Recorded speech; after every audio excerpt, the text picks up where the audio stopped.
Now, if you have any questions and answers, I would allow the brothers and sisters to, if they have any question related specifically to today's lesson that would be given precedence over others, they may write in the chat box any question that is related to today's lesson. Jazakumullahu khairan.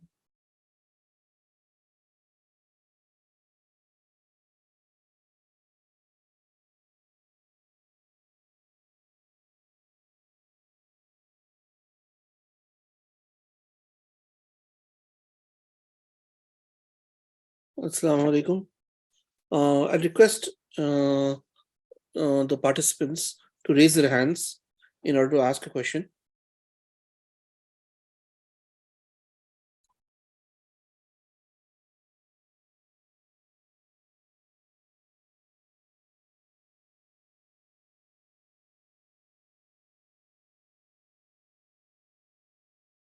Yes, brother Muhammad Imran, you may unmute and ask your question.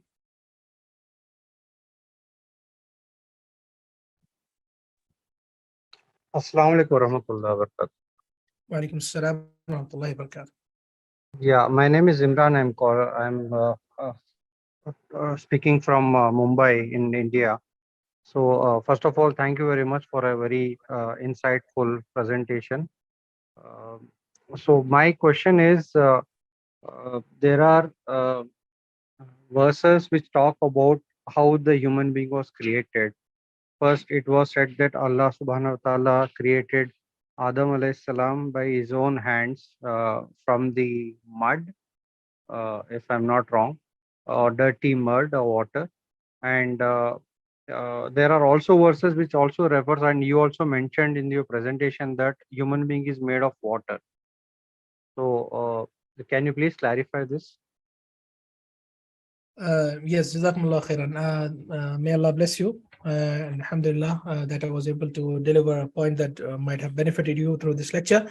Regarding your question, you have said that Allah subhanahu wa ta'ala has created the mankind or created Adam from mud or clay. And when this is said, how could we understand the fact that today a human is created from water or the, as we say, the sperm of a man, when it is, when it becomes the reason for the creation of the child or the embryo?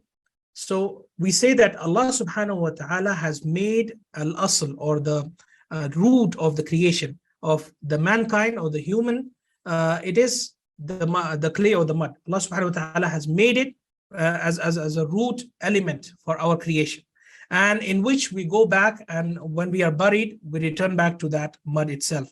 So this was the core element of the creation of Adam alayhi salam. When Allah subhanahu wa ta'ala created Adam, when he said kun and he was, when he said be and he was created, Allah subhanahu wa ta'ala created with clay.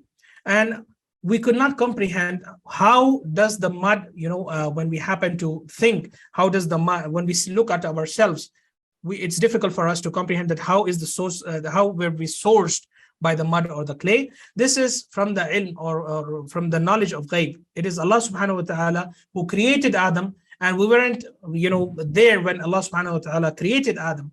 And Allah subhanahu wa ta'ala described that the creation of Adam was from teen, which is the mud. So we believe in the statement of Allah subhanahu wa ta'ala because he is the creator, right? And he created us, even though in our times we don't find our bodies related with mud or we aren't made of mud, but the asl of our creation or the base of our creation by our forefather who is Adam alayhi salam, he was created by mud. So we believe first and foremost in this, and if we aren't able to comprehend or we could not explain scientifically that we are created with mud, it's not necessary for us to prove at the first place, because Allah is the creator and he declared that we were created by mud. So that's the fact, and this is how we believe, because this is from the science or from the ilm of ghaib, and the creation of Adam is also from the science of unseen, or the knowledge of the unseen. Jazakumullah khairan.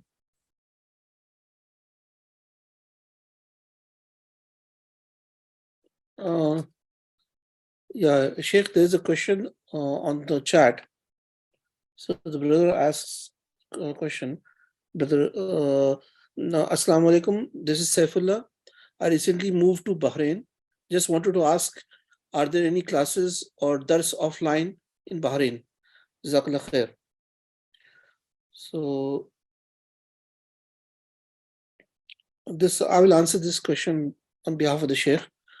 That in Bahrain, our center is located, and you can find it on Google. You can go to Google and just Google it, and it'll show you the address location. All right, that's one thing. And also, I'll put in the chat box our social media, so you can follow. You can also get the address from there. So this is our social media link.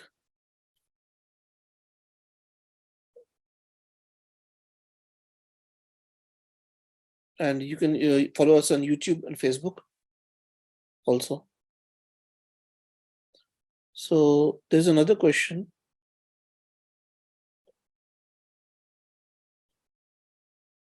This is for the Sheikh. Assalamu alaikum. Sheikh, kindly mention some basic books which will be helpful for parents to teach their children basic points of belief. Okay, so in order to teach the basic points of belief, one of the best books to begin with is the book of Shaykh Muhammad bin Salih al-Uthaymeen, the Articles of Faith, or the Articles of Iman, Arkanul Iman. He has a book on Arkanul Iman where he mentions the simple principles of believing in Allah, al-Imanu billah, and believing in the messenger, in the all of the 6 articles, the angels, the books, the hereafter, likewise believing in the divine decree. These are the most essential points that a person needs to learn, especially the youth and the children. So it is a great book of Shaykh Shaykh al-Uthaymeen, Muhammad bin Salih al-Uthaymeen on this regard, and it is a good book to begin with. Likewise, there are other books as well dealing in this area, but I believe this book is a good book to start with, and then later on, inshallah, you may go to the advanced books that we have and learn further on this issue. Jazakumullah khairan. Sheikh, there's another brother who's asked a question. Brother asks, Assalamu alaikum, please explain the difference between Tawheed Uluhiyya and Tawheed Rububiyyah. Yes, this is a good question that is related to our topic, that believing in Tawheed al-Uluhiyya and Tawheed al-Rububiyyah. These are the 2 types of the 3 types of Tawheed. We have 3 types of Tawheed: Tawheed al-Uluhiyya, Tawheed al-Rububiyyah, and Tawheed al-Asma'i was-Sifat. Tawheed al-Uluhiyya is to believe that Allah subhanahu wa ta'ala is the only ilah, only one worthy of being worshipped. While Tawheed al-Rububiyyah is to believe that Allah subhanahu wa ta'ala is the only sustainer, the provider, the creator. So Tawheed al-Rububiyyah comes first in type of believing, the sequence of believing that once you believe that Allah is the provider, Allah is the sustainer, Allah is the one who is giving you everything that you need in your life. He is the one who created everything, and He brought everything into existence, and He has the supreme power of yudabbirul amr, as we say, that He is the one who is the caretaker of everything. The second step is that you have to believe in the oneness of His lordship, which is Him being the ilah, the Lord, right? And the deity. So when we say Tawheed al-Uluhiyya and Tawheed al-Rububiyyah, they are correlated with each other. Once you believe Him being the one who has created and who is running, and He has the power to destroy us, He has the power to sustain us, all of these powers come from Him and are associated with Him. The second thing that we believe in is the oneness of Him being worthy of being worshipped, which is Tawheed al-Rububiyyah, that comes from the word Rabb, or the deity that we worship, and to Him we devote. So we worship Allah subhanahu wa ta'ala due to the reason of Him being the Rabb or the Ilah. So these are correlated words. The Rabb is the sustainer, the provider. The Ilah is the Lord, is the deity. So you believe in Him being the provider. Likewise, you believe Him in being the one being worshipped, worshipped alone. And then comes the third part. All the beautiful names and attributes are for Allah subhanahu wa ta'ala. And all of these three parts together make or form the Tawheed altogether. So Tawheed means the core of Tawheed is to believe that Allah is the source of creation and provision. And secondly, our acts are for Him. The actions of Allah are unified. The acts of Rabb are unified through Allah subhanahu wa ta'ala being the creator, the provider, the sustainer. And all the actions of His creation, of ibadah, are for Him alone. From salat, from siyam, from hajj, from zakat, all of these are unified only for Allah alone. And then the unification of asma wa sifat or tawheed. Al-asma wa sifat means that we unify all the names and attributes to be associated to one united deity, which is Allah alone, and no one apart from Him deserves to be called with those names and attributes. So these are the three types of tawheed that we are supposed to believe in.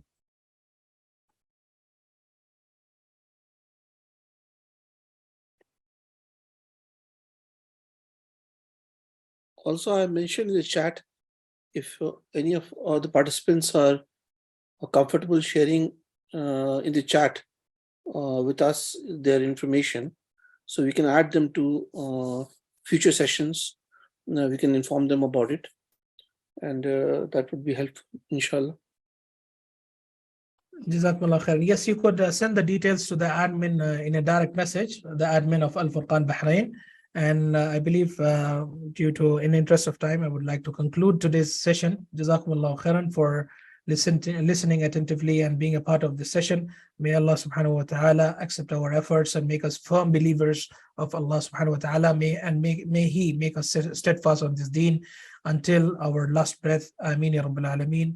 وجزاكم الله خيرا وصلى الله وسلم على نبينا محمد وعلى آله وصحبه أجمعين والسلام عليكم ورحمة الله تعالى وبركاته.